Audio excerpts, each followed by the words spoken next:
We'd like to welcome our next speaker, Megh Rathod, PhD candidate from the Institute of Biomedical Engineering, Faculty of Applied Science and Engineering, with his talk titled Fascinating Technology with the Fatal Flaw, Building a Better Pulse Oximeter. I am fascinated by light. Light is increasingly allowing us to understand more about our bodies. For example, who here has ever worn a smartwatch like an Apple Watch, a Fitbit, a Garmin?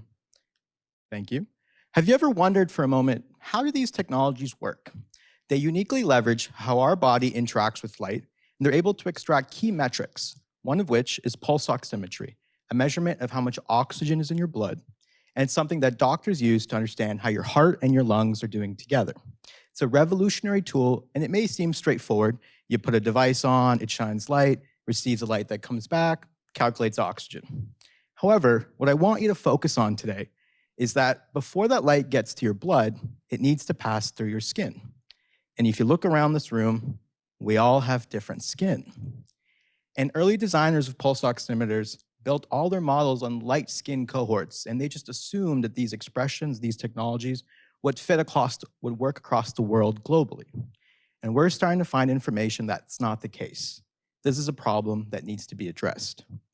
My lab broadly invents technology to understand how our heart's doing, how our bodies are doing. Specifically, my PhD research is understanding how skin pigmentation affects pulse oximeter accuracy and going towards developing new solutions to address this.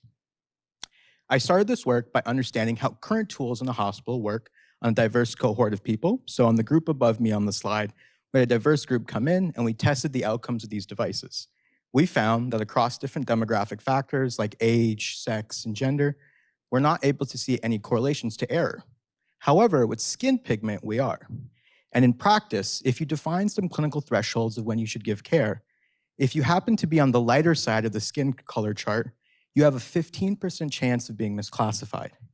But if you happen to be on the darker side of the skin color chart, you have a 41% chance of being misclassified that I found. 41%. It's almost like flipping a coin.